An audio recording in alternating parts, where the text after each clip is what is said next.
Yeah, yeah, yeah.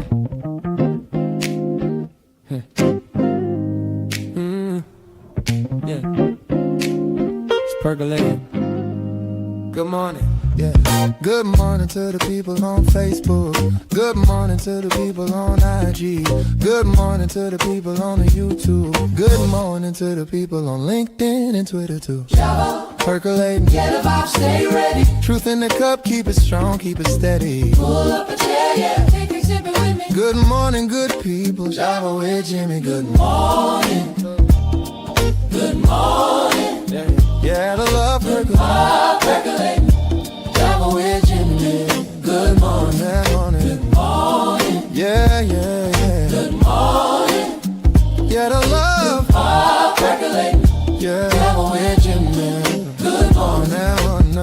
Percolating. Yeah, we in it. Yeah, we in it. Good morning. Good morning. Java with Jimmy. Percolating. Yeah, we in it. Yeah, we in it. Good morning. Good morning. Java with Jimmy.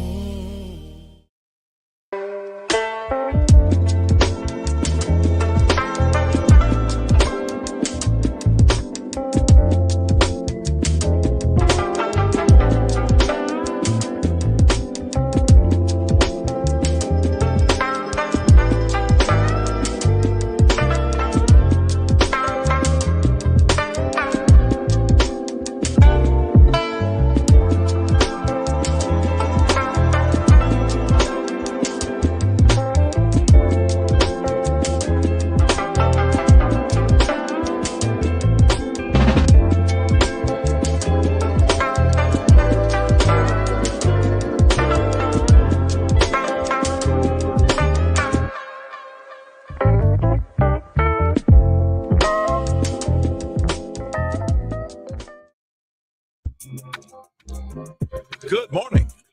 Welcome to the Java Cafe, Java fan. Good morning, everybody. Good morning. Good morning. Today is Tuesday, April 14th, 2026, and you were in the Java Cafe the day before tax day.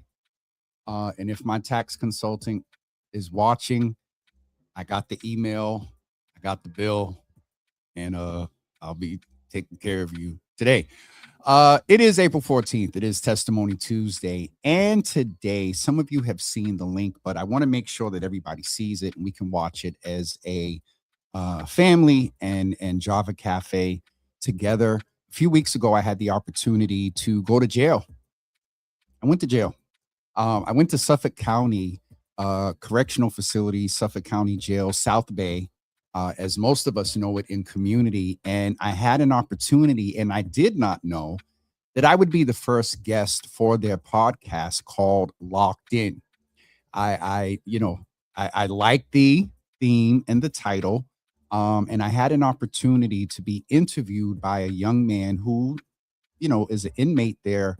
And there are points of testimony in this interview. And so we're going to broadcast that today for your viewing pleasure as a group and community. But again, before we get ready to do that, we just wanted to welcome again everybody into the Java Cafe. Thank you for being here this morning. Let's go over to the Instagram section and say good morning. Ari is over there. I'll see her later. I am Izzy is over there as well, and Tilly is over there as well. Good morning to you all over in the Instagram section. Welcome. In the Facebook section this morning, we're welcoming the first person in this morning, Jenny Williams. Good morning to you. Good to see you in the room. Mama Java is in the room this morning as well. Nicole Campbell, good morning to you. Welcome. Excuse me. Good to see you in the room. Good Trouble Java, Dina Marshall. I got a bar. Good Trouble Java, Dina Marshall Tarver is in the room this morning. Good to see you in the room. My brother Milton. If you did not make that connection so we can get that brother here on the show. Dina also said, James, you still have a house phone. I don't know what that just tickled me. Oh, you see the and it's blue. Yes, I still have a house phone. It comes with the whole internet and thing and whatnot. So Dina, welcome in here, acting up this morning already. While we're welcoming folks, do me a favor and make sure, if you have not liked and subscribed our page across all platforms, James W. Hills and Java with Jimmy on Facebook, and Java with Jimmy. Subscribe to us on YouTube, follow us on Twitter. We're on Blue Sky, and we're also on Threads. So please make sure you go and do that. Let's go back to the greetings before we broadcast our episode from South Bay. Minister Sharon, look, she's over on the other side. Sharon Cornelius. Good morning to you. Good to see you in the room. Good morning to Sister Debbie as well this morning. And also, I think I got everybody that is in the room. Evelyn Brito, good morning to you. This sister will always have credit for being the what is the term? Liaison. The liaison to me going over to GBH. She is no longer there, and I won't be as shady as I have been in the past, but Evelyn is out doing great things. Evelyn, I thought about you the other day because the accelerator has another cohort coming out. And I commented and said, after that last process, I don't know if I feel like going through it again. But Evelyn, good to see you in the room. Sharon Cornelius jumped back over on Facebook. Good to see you here. I think I got everybody in Facebook and over on Instagram. We are going to broadcast the interview from the podcast, rather, from South Bay called Locked In. And so we will be back with you in just, it's probably about a half an hour interview, but we're going to go ahead and share that with you now. Shout out to Brother Jose, Brother Cliff, the sheriff there, Brother KT, Pastor Sean. I forgot his last name. Sean.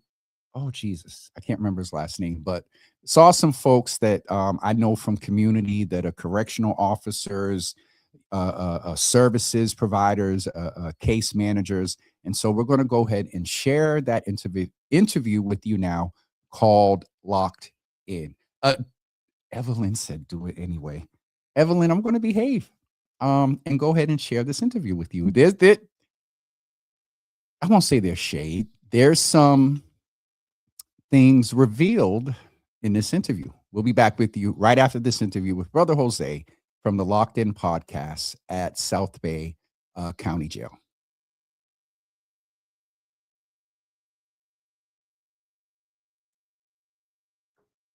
Today, I'd like to welcome Cafe con Jimmy, or to those who speak English, Java with Jimmy. How you doing today? I'm doing well, man. I'm doing well. I'm humbled and excited to be here. And I think the humble thing is just to like spend time and sit with you and really, converse and whatever you want to ask and talk about. And yeah, I'm excited to be here. I appreciate it very much. Yes, I know sir. you like can be very busy, hectic, especially running your own podcast. Yes, sir. Yes, sir. So what did the name Java with Jimmy come about? How did that come about? Honestly, on March 24th of 20, I don't know if you remember, Governor Baker, who was the governor at the time, Right. He was like, hey, yo, with what's going on with this virus, you all are going to need to stay home, like stay in the house. And I was going live for a few days before that, had a history of going live for some years. And literally on the 23rd was the press conference. And on the morning of the 24th, I literally got my coffee off the Keurig, went and sat down at my desk and put up my iPhone and went live to warn our community about, what was happening with COVID. Wow. And at the time, there was no title. I just was a community person that worked in medicine and in mental health in the past. And what we saw happen with COVID, something just told me that it was going to happen. And so when I thought about it, people were hitting me up like, yo, you got something there. And every kind of day after, I kind of went live with my cup of coffee. And so I knew Java meant coffee. Right. And I honestly don't remember the exact process, but I remember settling with Java with Jimmy. And I'd run my mouth over coffee. You are very passionate about your community for you to have to go on live, get on camera and express how you feel about what's going on. What was the first thing you kind of warned the community about? It was COVID.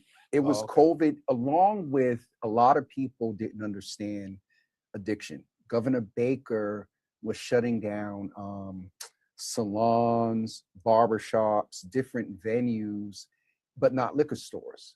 And a lot of people did not understand. Wow, I actually did not know that. Yeah. And I was out on the street driving the whole time. I'm not gonna lie to you. And we're coming up on that time. This is what this is the end of February. Yeah. And we're coming up on like 6 years of that. But one of the first things, generally it was COVID, but one of the first things was saying, hey, you don't understand that if people are addicted to alcohol and you take that from them right away, alcohol is a mental health.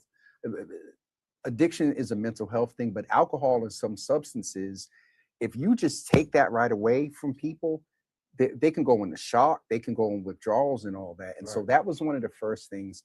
I think the other thing was simply that we did not know what this virus was. And because I worked in nonprofit, I knew that when people were going to stay home, child abuse was going to go up, sexual abuse was going to go up, domestic violence, was going to go up. So those were sort of the things that, not really knowing at the time, good question, not really knowing at the time, those were some of the first things that I just had inadvertently in me because of my work in nonprofit for years. And so it was the addiction, understanding why the governor said what he said, and then bracing our community for what I just had this feeling that COVID was going to really have a big impact.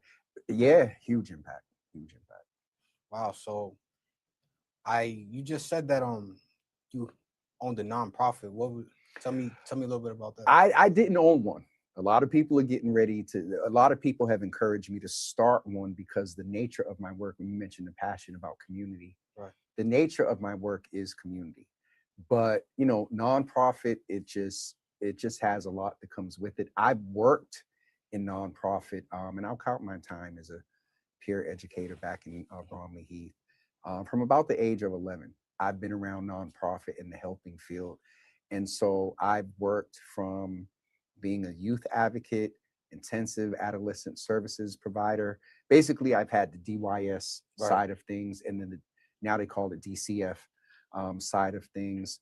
I was a training specialist for youth workers. I'm trying to think what else. I was a program manager in youth work as well. So nonprofit is, I believe, what based me in understanding my community, along with my own life experience, to take it away from myself and advocating for and seeing what our community deals with. I definitely think it informed this evolution of Java with Jimmy. So is there any specific one of those causes that you named that sticks out to you the most, that you feel very compassionate for? Callings? Well, when you said the causes. Oh, the causes. Yeah. Causes and kind of good. Causes and calling. I think the main thing, and I don't want to be deep and simplify it for you, but the main thing is equity. Meaning that, I learned this from Stephanie Everett, who's our county registrar. There's equality and then there's equity. And equity is the thing that looks at everybody at where they are and tries to level the playing field. And so some of the main causes around equity are definitely Black and brown rights to economic development. That is a major thing for me. But one of the things that I'm well known for is violence prevention. That when you talk about consistency, longevity, ever since I was a teenager, and what will trigger me to act, very aggressive, is when it comes to violence prevention. If I sense BS or people not doing what they should do to prevent and respond to prevent, intervene, and respond to issues of violence, that's the one. It just sort of hit me as I was talking, because the thing about economic development, if you look at violence, a lot of it comes from people dealing with poverty, having to hustle. What did Biggie say about he was just trying to feed his daughter, but he was out on the block? if you address poverty and I believe help Black and brown people come up and decrease this racial wealth gap, it lends to the violence. And so, but the main thing to answer your question is it is violence prevention. That's the one that I've been most consistent in, and again will, without question, when things go wrong in that space, I've been known to kind of turn up a little bit. Get super overly passionate on the part, huh? You said it, super overly passionate. That's a good. I don't know if some of the people who's felt it would frame it like that, but yeah, because that's lives, bro. That's and that just for me is someone who survived, homicides and trauma, Wow. and all of that, and have known people who unfortunately have contributed to taking people's lives. It's definitely a space that, I mean, you got me up here, my foot's moving, and so you tapped in to that space. Absolutely. All right, and for someone that hasn't seen your show before, can you tell me a little bit about what it's about? It varies. It is, again, not to oversimplify, versus being overly passionate, as you said. It's an equity, bro. It's equity for me. It is everything from calling out system constraints in government that don't let us, decrease the wealth gap. It's definitely health-based. I have a segment called Your Healthy Java, through a partnership that was with one of the hospitals. It's a space that's definitely authentic. It's a space where you will hear from, quote unquote, high level elected officials. It's a space where we talk about mental health. It's a space where we talk about men and men's health, and men's mental health. We talk about the wealth gap. We talk about marginalized communities. And a lot of times, when you hear equity, you think Black, brown, and women. Right. I talk about the LGBTQIA2S plus. I got to get that right, and I got to do better with that. And also what people classify as the ADA community. ADA is basically the Americans Disabilities Act, that like why you see increase in wheelchair access, but then also learning, bro, that like you and I could have a disability right here that is not physically appearing. You could be blind in one eye. I could have a learning disability. Nobody. And so, yeah. And so those unseen, I've been very intentional with that, but it really, to simplify the answer, it is really about leveling the playing field for the most marginalized communities. Like my ultimate guest, and we'll say it slow, my ultimate guest would be a trans woman who is blind, that lost a limb, that speaks another language, that is dealing with a health issue. I'd hate for them to deal with the health issue. And the reason why I say that, and I see your face, the reason why I say that's my ideal guest is because you have right there in your face all of the intersections of their health issue, Right. the LGBTQ issue. I didn't say they would either, I think I said black or brown, trans woman. So you have the racial issue. You have, them dealing with poverty to some extent. And so that's like my ideal guest. When people ask, when I'm working with some partners around guests and they'll say, well, we're thinking about this person. I was like, the more marginalized, the better. And I know that may seem weird, but that's the goal of the platform, to like highlight marginalized communities, and then also let people know that no matter what the difference is, at the end of the day, I cut you, you're gonna bleed. Right. You know what I mean? And so that is a large part of the platform as well. And don't mind my face. Go ahead. I do the same thing. Yeah. I do the same, bro. I'm so expressive. So we got that. It's a light skin thing. Oh wow. Go ahead, man. I was gonna say, I actually know somebody similar to that description.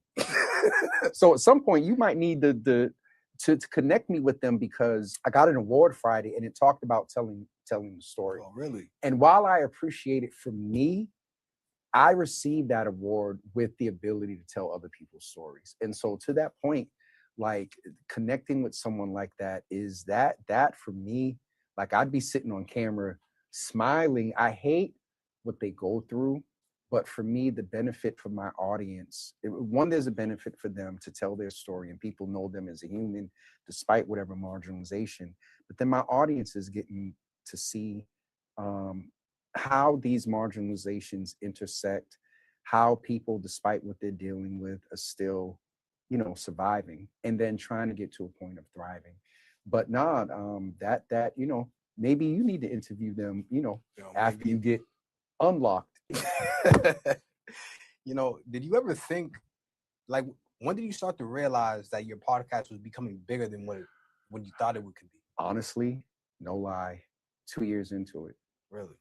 And the only reason why I did, based on what you asked me about nonprofit. So I'm from the community. I worked in nonprofit. I did spend some time working in medicine.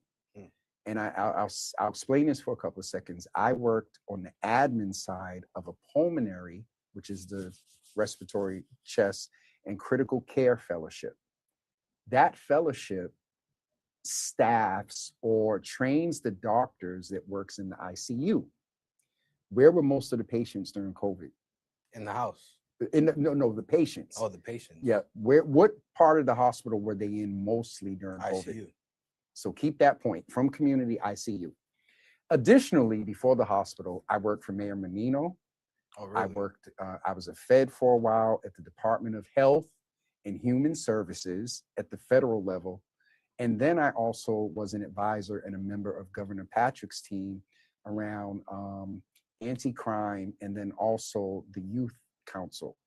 And so 2 years into it, I'm sitting at my desk and randomly it hit me. You're from community, you worked in medicine and you worked in government. 2 years of having conversations with mayors, doctors, and people from community working in the hospital made me, at least on an entry level, apt to ask questions about healthcare, respiratory, COVID, cardiology, like all that stuff. Being from community definitely informs everything at the baseline. But then working in government, I worked for the federal government, in state government, and also for Mayor Menino. I don't know if you remember. No, him. yeah, I remember. Okay. He used to be my neighbor. He used to You live, like, up right in down the Reedville, street. up in Yeah, I used to live okay, not to put out your, right off your River hood out Street, there, yeah. but Nah. yeah. So you had an idea of how he operated, and so I learned a lot about government. I learned a lot about systems, healthcare from the hood, government. Those are kind of three major components of my platform. 2 years into it, it hit me that, oh God, it almost sparked an emotion that, healthcare didn't work out. I thought I was going to be a nonprofit until the last nonprofit I worked at one day came in and said, "Today's your last day." Oh, really? Because I was standing up for Black and brown men's rights. Yeah, their loss.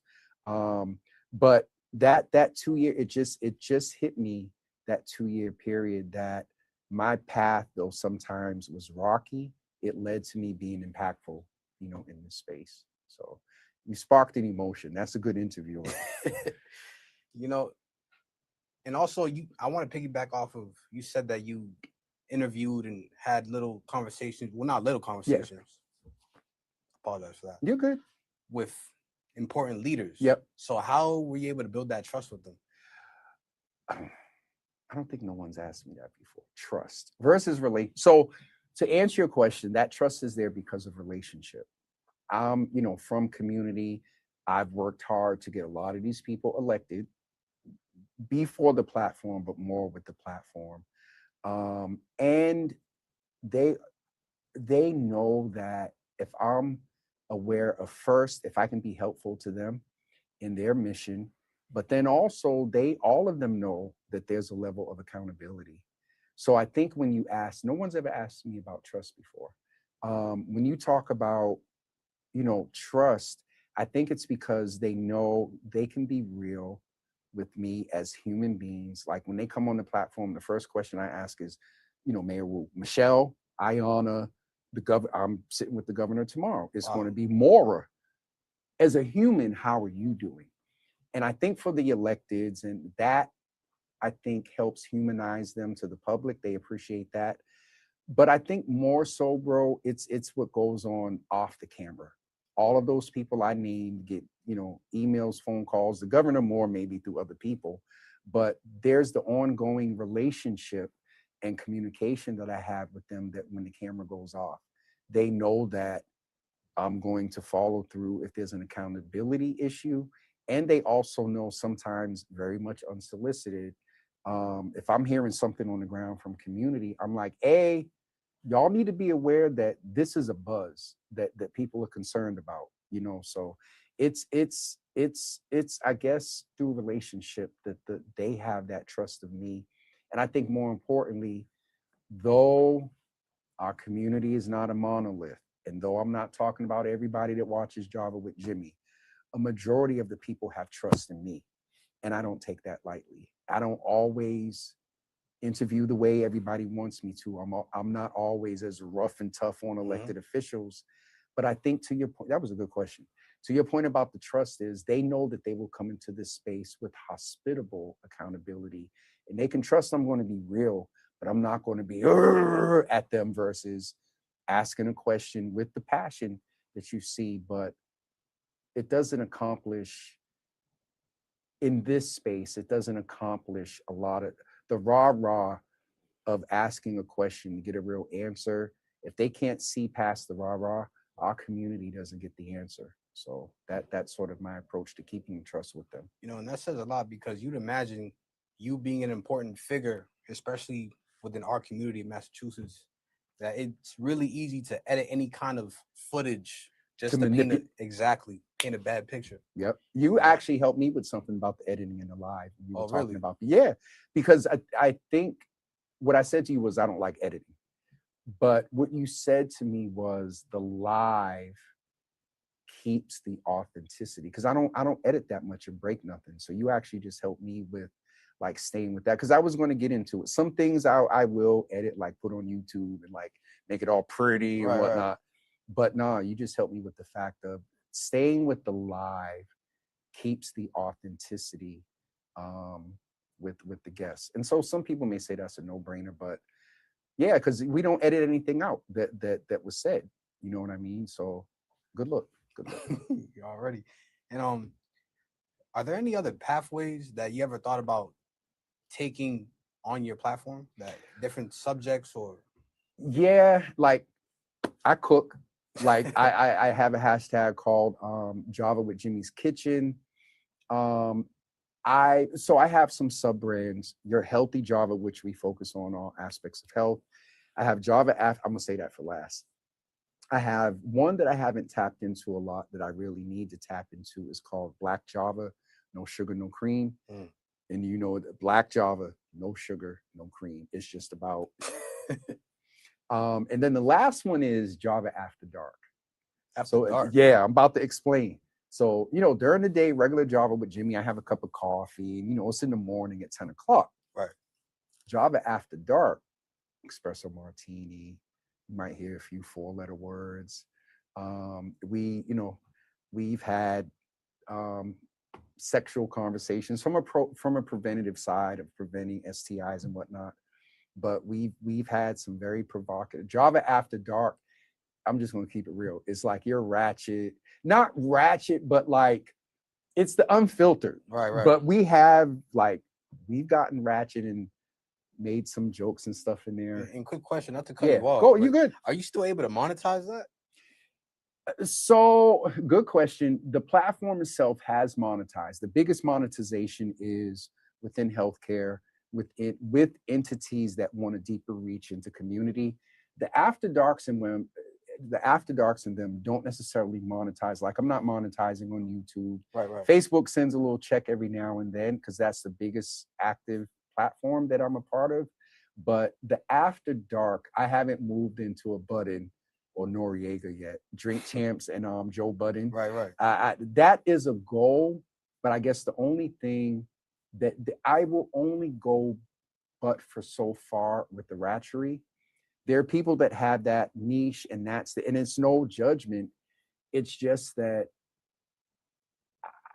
that's not my calling. My calling is, information, awareness for people to mobilize and take advantage of that information and resources, and then move them toward action. we do pop culture and some of the ratchery for some of us as an outlet, like Quiet as Kept. I keep up with what's going on with baddies. Okay. On Zeus. I actually never seen a single episode of that. I think I was locked up for it. It depends on where you might get distracted on a few levels, but then on the other, my boy helped me with this because I felt bad. You know, I'm spending $70 a year to watch ratchery. But for some of us that move in this space a lot, we need outlets. And, you know, I haven't been able to go to Miami like I like. So Sunday nights at about 6 p.m., I'm on Zeus looking for the next episode of Baddies because it's like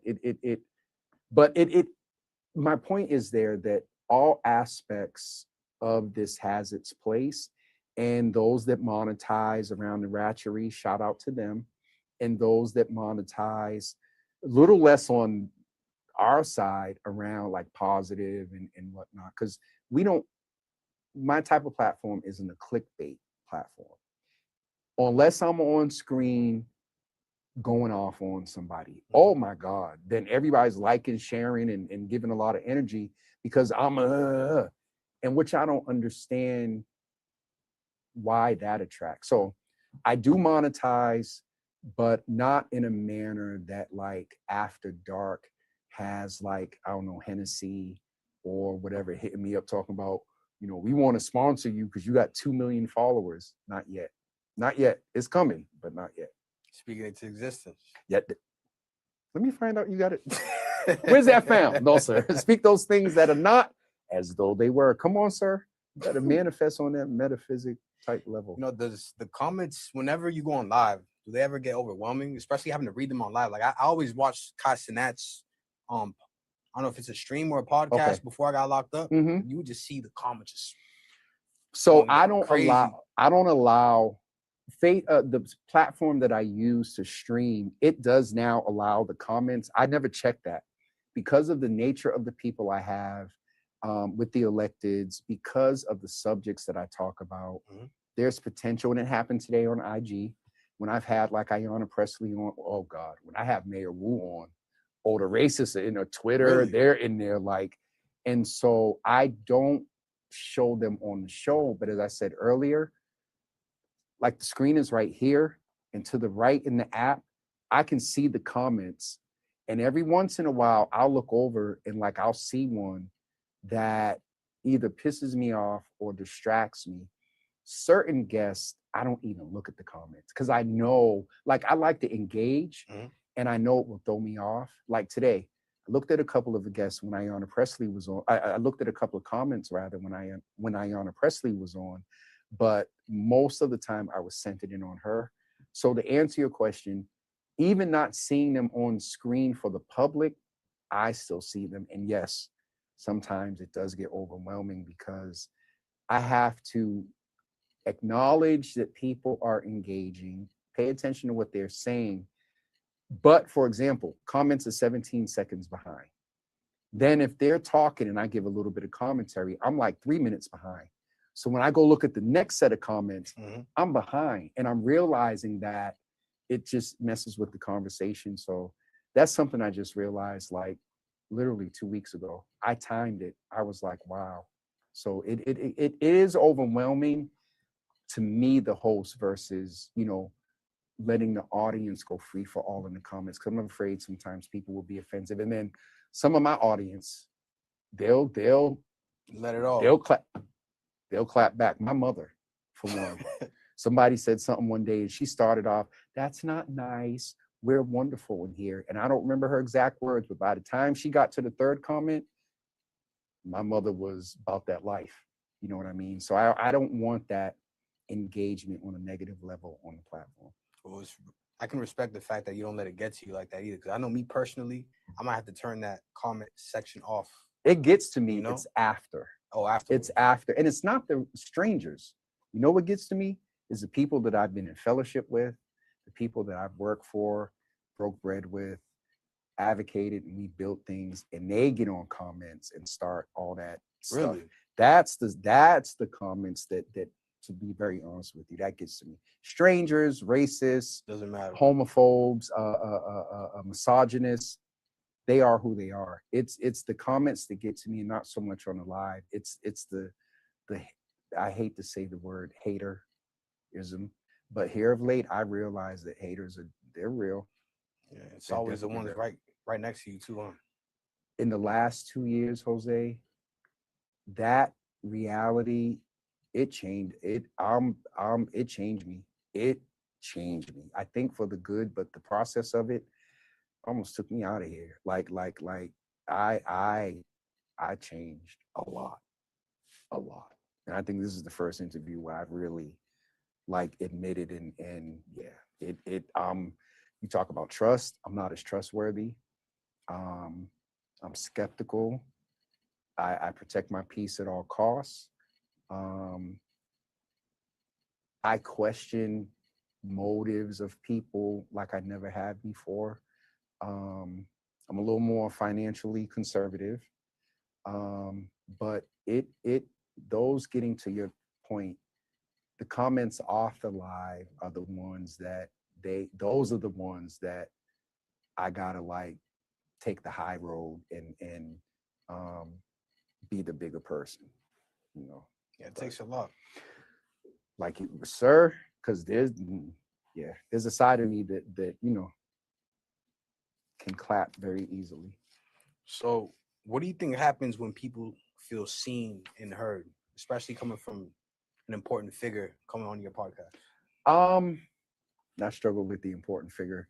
Um, they feel exactly that. And what I mean by that, seen and heard, a lot of times with the noise of racism, misogyny, life in poverty, babies, mothers of your children, fathers of your children, relationships, money.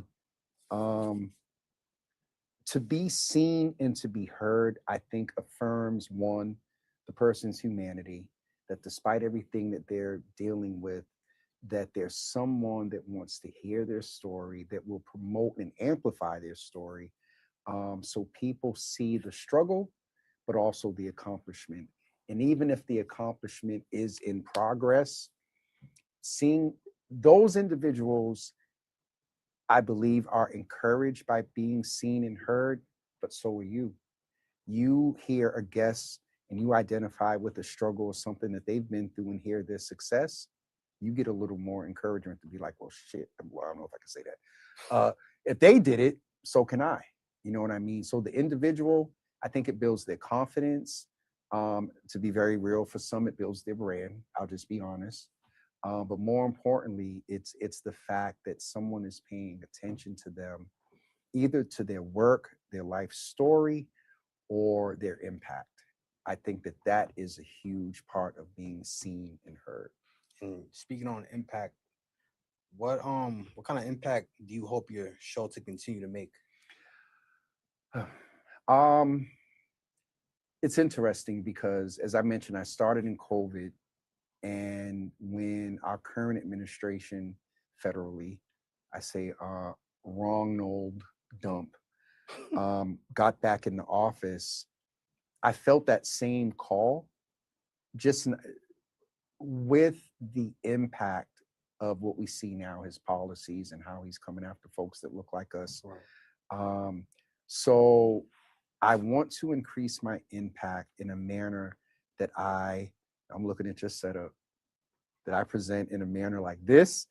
I want to have the proper team to help me do research. I want to syndicate. My goal is to do something with Revolt. So if y'all are watching, hi Revolt. I comment on y'all, every now and then. I want to increase, not just locally, but regionally and nationally. I want to increase the knowledge around, if we aim for equity for Black and brown people, everybody comes up. And I haven't exhausted my local impact here in Boston, but I do Boston sets a lot of trends and is almost a microcosm of other parts of the world. And so my goal is to, one day have my own platform. When you locked out, like, what would it be for me to be like, yo, I got a slot open on Friday nights at 11 o'clock. Either come live or you record and send me something. Like, I fight with it, but I want my own. Like, I want a Java with Jimmy Studios. I do. And it would be, I'll give 3 hours a week to the ratchery. But otherwise, it has to be community-based, health-based, mental health-based, financially based, cooking, some fashion, some stuff like that. Our community would highly appreciate that, especially in these times.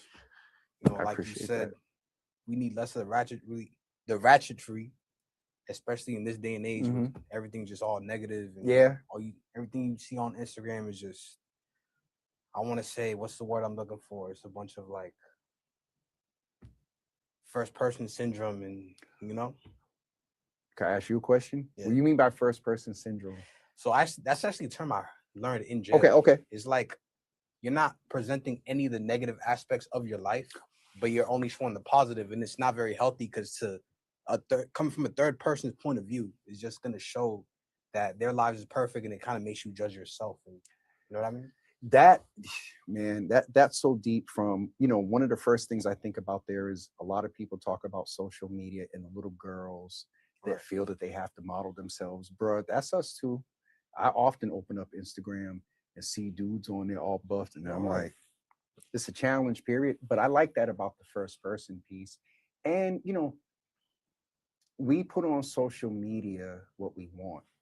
Like, and I think you may understand this from a content standpoint. Y'all see a minute reel that I put up. We talk about editing and stuff. Right. Y'all know that minute reel that you see me put up took me 90 minutes to get it right, to go back and forth and get the perfect ending and then make sure the music match. And so, it's a lot to do.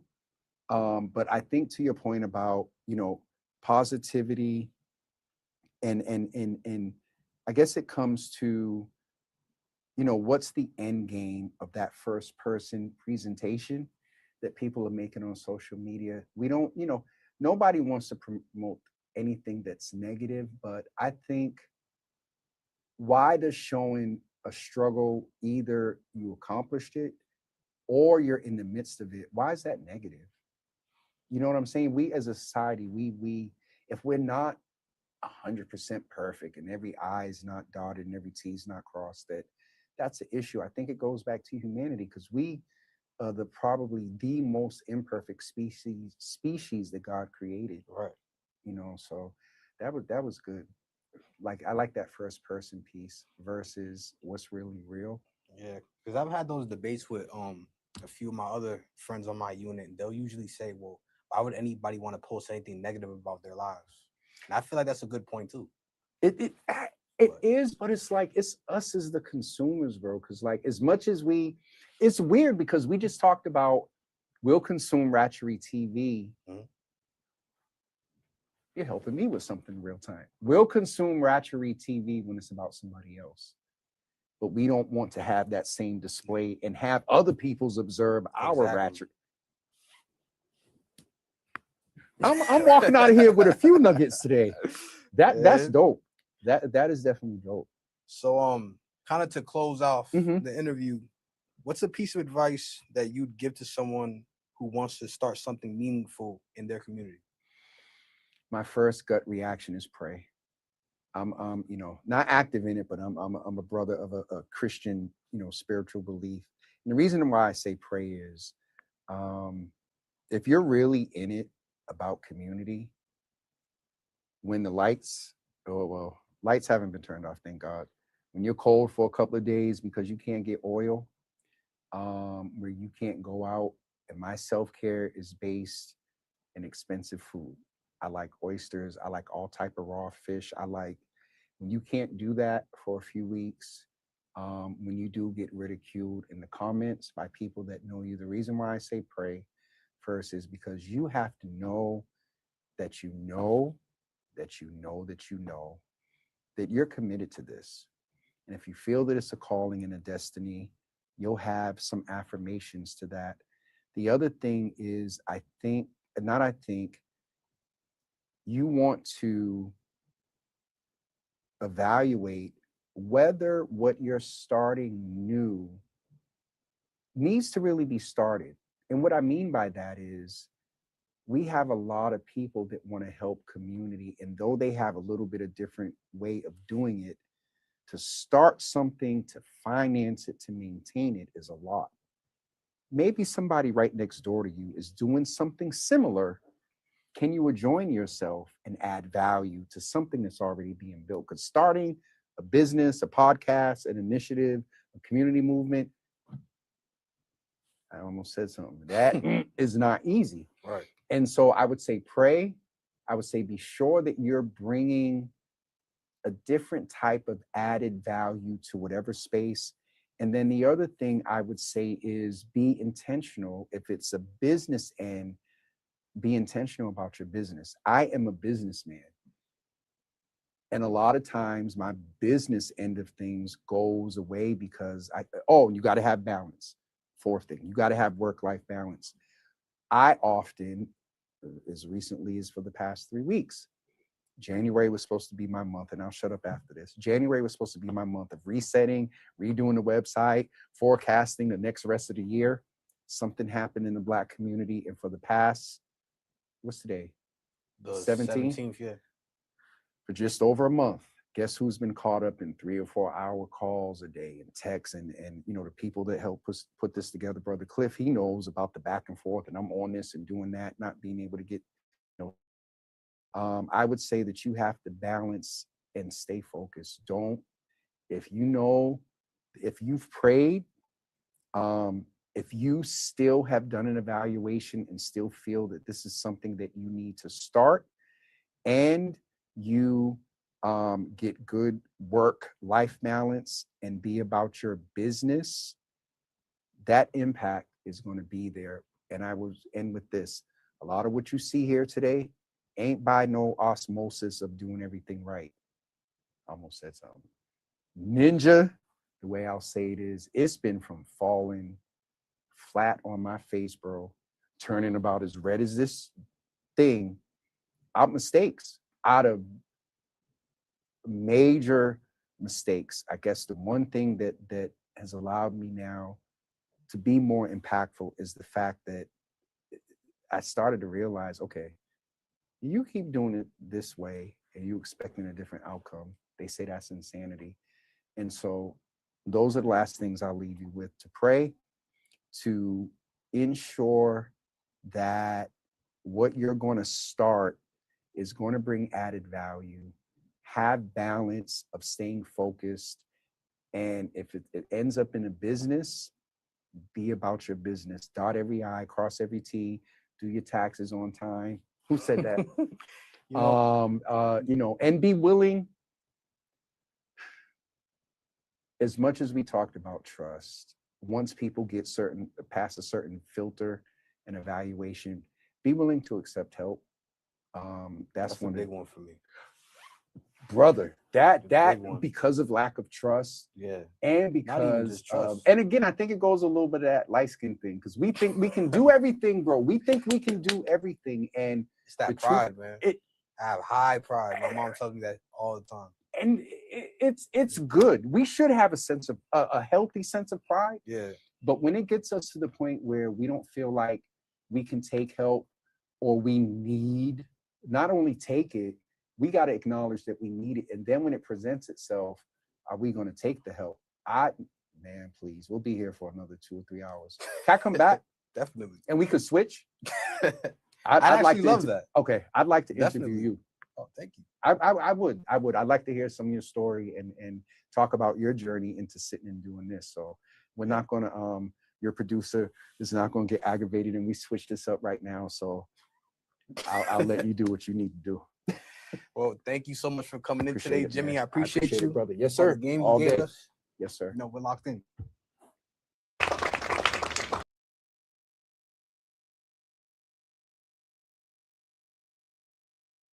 There we go. All right. Hold on. It was definitely great to be there. Let me just get this done here. Where is it, Jesus?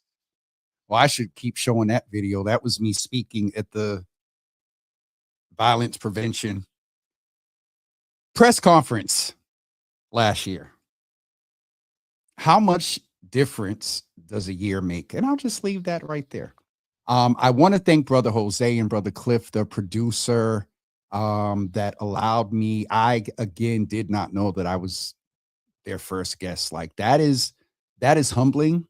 And the fact that there are so many people there are so many people who have stories of being there and now coming out and doing great things after being incarcerated. It is definitely humbling, and to be on their radar like that is humbling. I'll just leave that there. Listen, we're going to get ready to wrap up. I will let you know that we did get the health fair registration link set, so we'll be dropping that soon. I still solicit your prayers around this sponsorship. And as I said, sponsorship just mentally, monetarily makes it a little easier for me. But we're having the health fair with the incentives. The only thing that may be a little different is, as I said yesterday, all that ham and cheese, turkey and cheese, tuna, vegetarian. I think we had roast beef last year. Like one year we had baked chicken, dirty rice, string beans, like chicken wings. So keep the date of May 16th in mind, which is a Saturday. And also I am looking at possibly sharing. Well, I'll talk about that later. But for those of you that have been invited, or where for the young and middle professionals, after work mixer, if you work and after work, come out and share with us. That's taking place next week, May 16th. And also we are in the process of putting a very informative, impact, with intention GBH episode that will take place on May 7th, 2026, as well as later that afternoon, there is a march and also a hearing about the BPD budget. So that's just some dates before you. And I think that is it. We will see you guys tomorrow at 10 a.m. for We Need to Know Wednesday. I'm dealing with a couple of things that I know. Part of me wants to get your feedback and input, and part of me, I'll just say that I need to work through not being petty in my inquiry. All that to say that tomorrow's We Need to Know Wednesday, and we will talk about some things that we need to know. All right. So please plan to be with us. April 16th, my mother just wrote a note. Java After Dark tomorrow, Thursday at 8 p.m. Java After Dark with ABCD Health Services. Ma, thank you for that nudge. So again, recap on dates, because I know I messed up yesterday. Thursday, April 16th, Java After Dark, 8 p.m. Next Thursday, April 23rd, for some, the After Work Mixer. May 16th is May 7th is GBH, and May 16th is the health fair. As well as, please pay attention to the post on my page. The Boston Waterfront Coalition is having Wellness Week events taking place as well. And so please pay attention to that post as well. All right. We'll see you guys tomorrow at 10 a.m. Have a great day, everybody. Enjoy today's weather. Oh, before I go, enjoy today's weather. But I encourage you, especially of middle school and some high school parents. I put a post up and there's a lot of activity on it. These first few warm days, data shows you've been in the space of violence prevention and youth work for any amount of years, 3 or 4 years or more. Some of us have a couple of decades. What this wonderful weather has the potential to bring out sometimes. And so parents, check with your children. Some of the commentary on my post is, oh, what did Stephanie Everett say? I'm not asking my children anything. They have asked permission for what they're thinking about doing. That wasn't her exact words. But I just encourage you to check in. Miss Teresa, Roxanne, Lord Jesus. Yes, Roxanne, happy belated birthday or birthday to you. God niece, good to see you in the room, popping in here. Happy birthday to you. But remember to check in with your young people. If you know your brothers and sisters and neighbors got some young people with some interesting behavior, you may want to figure out a way to nicely say, what's going on with Pookie? And find yourself in a conversation of encouraging them to check with their children. It's a village approach, no judgment. A lot of parents are stressed and dealing with a lot, and a lot of parents are doing their job.